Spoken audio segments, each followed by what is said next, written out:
Di kerajaan Ngalengka, terdapat seorang putri yang mau menikah hanya dengan orang yang sanggup dan bisa mewadarkan Sastro Jendro Hayuningrat Pangruwating Diyu. Syahdan, Prabu Danaraja dari kerajaan Lokapala, meminta ayahnya, Begawan Resi Wisrawa, untuk mengikuti sayembara. Penyelenggara sayembara adalah Prabu Sumali, ayah Dewi Sukesi, perempuan pinunjul yang tergila-gila pada misteri kehidupan. Konon, barang siapa mendapatkan wejangan perihal Sastro Jendro, seandainya jin akan menjadi manusia dan manusia akan menjadi dewa. Sastro Jendro merupakan tembung garbo, sastro, harjo, endro, pengetahuan tentang keselamatan dan keindahan. Adapun Hayuningrat Pangruwating Diyu merupakan ketertiban dunia dan penyembuh segala mala. Resi Wismoro yang sedang mengemban amanat anaknya berupaya memenuhi syarat Dewi Sukesi. Sebagaimana lelaki pada umumnya, berada berdua di ruang sunyi membuat Wisrawa tak kuat menahan gejolak kejantanannya. Maklum, dalam kultur kasepuhan Jawa, proses pewedaran misteri kehidupan tak boleh diungkap sembarangan. Melihat perempuan muda nan molek, apalagi yang berahi pada ngilmu, membuat Wisrawa lupa akan jejernya sebagai seorang begawan yang telah mundur dari segala gemerlap dunia, sekaligus amanat anaknya, Prabu Danaraja. Mereka berdua pun melakukan hal yang tak pantas, berlindung di balik dalih guru dan murid, sebagai bentuk bendu atau kualat. Karena perbuatan tak senonoh itu, konon mereka berdua dikaruniai anak yang salah kedaden atau salah kejadian, efek samping yang kelak akan menjadi representasi kejahatan dan kebengisan sekaligus penawarnya. Anak pertama terlahir dari telinga berwarna merah menyala, berkepala 10 dan bertaling bernama Rahwana atau Dasa Muka. Anak yang kedua terlahir dari mulut berwarna hitam legam, bertubuh raksasa bernama Kumbokarna. Yang ketiga terlahir dari mata berwarna kuning, berwujud perempuan buruk rupa bernama Sarpo Kenoko.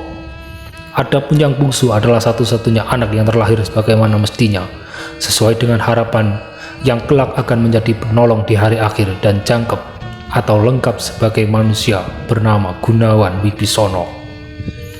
Mengingat rumus Jawa nggone semu, Jawa tempatnya pasemon, kisah Sastro Jendro tersebut tak sekedar sepenggal kisah belaka. Saya kira kisah Sastro Jendro hanyalah simbolisasi konsep waktu sekaligus penghayatan orang Jawa atasnya di masa purba. Meskipun kisah ini dapat berdiri sendiri dan dapat dinilai ataupun diolah berdasarkan parameter ilmu sastra, tapi karakter orang Jawa di masa purba yang suka mempersonalisasikan hal-hal yang sifatnya impersonal menjadikan misteri kehidupan serupa mutiara yang terselip di dalam tiram. Taruhlah kehidupan seorang petani tradisional di pelosok desa ataupun pada masyarakat adat di Pulau Jawa. Bagi orang-orang seperti kita yang tumbuh dengan rutinitas dan paradigma barat modern, tentu akan menimbulkan keheranan ketika mencoba berpikir tentangnya. Bagaimana mungkin seorang yang semata mengandalkan alam dapat hidup layaknya manusia pada umumnya tanpa perlu waktu yang dilaluinya sehari-hari terjadwal rapi dengan segala target yang mesti dipenuhi? Atau bagaimana mungkin seorang abdi dalam di keraton dan khadam atau santri pelayan kiai dan keluarganya di pesantren dapat memenuhi kehidupan sehari-harinya dan menyekolahkan serta menikahkan anak-anaknya? Secara sofistik, semua itu dapat dimengerti dengan teori barokah atau berkah ketika restu dan doa sang raja atau kiai dipercaya dapat melempangkan jalan atau membuka pintu dunia yang entah dari mana datangnya sulit dipercaya, tapi memang begitulah kenyataannya. Seperti halnya ketika Pulau Jawa dijajah oleh Belanda dan Jepang selama sekian tahun, yang untuk ukuran nalar barat modern adalah suatu hal yang tak tertanggungkan dan tak gampang untuk dijelaskan sampai hari ini, dan tak dapat teori yang dapat mengungkapkan secara memuaskan tentang daya tahan orang-orang Jawa di masa purba dalam menghadapi berbagai kesulitan hidup.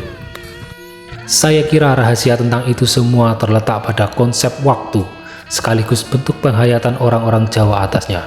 Kisah Sastro Jendro pada dasarnya adalah kisah tentang waktu, tak sebagaimana Newton dan Einstein yang berbicara tentang waktu objektif.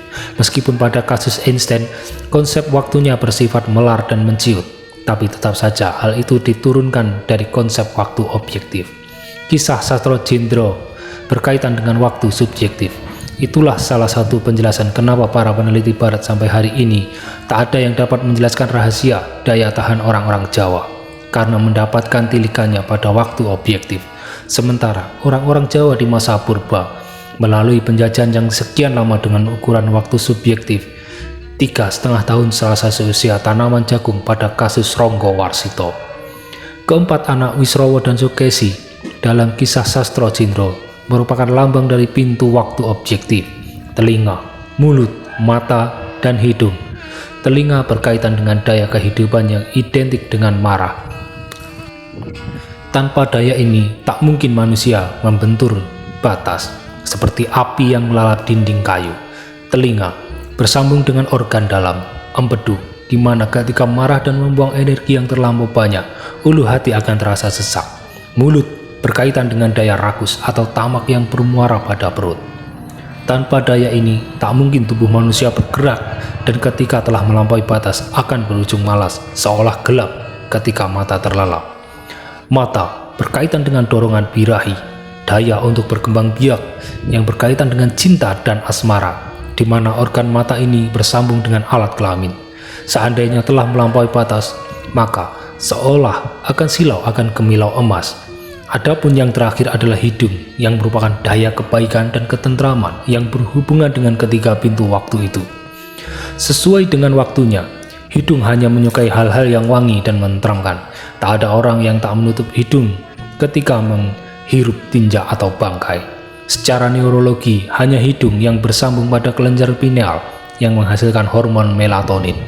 Itulah kenapa berbagai agama dan spiritualis menganjurkan untuk memakai parfum atau dupa yang asap membumbung ke angkasa ketika berpuja.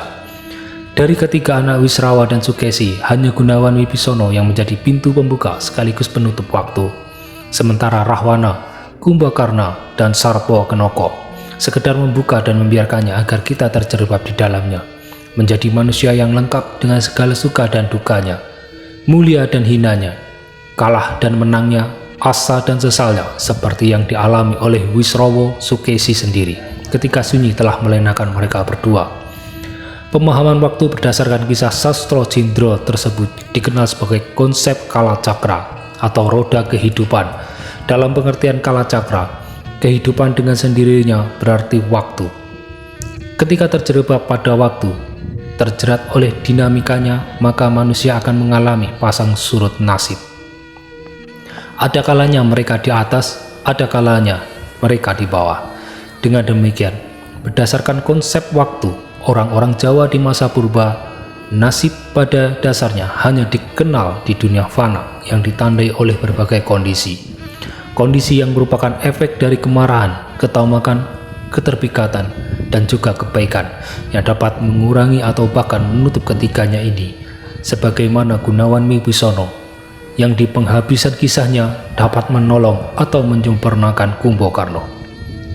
Kisah ini dinukil dari Sastro Jendro. Ini pula konsep sedulur papat limo pancar dalam kebudayaan Jawa menemukan babon atau induknya.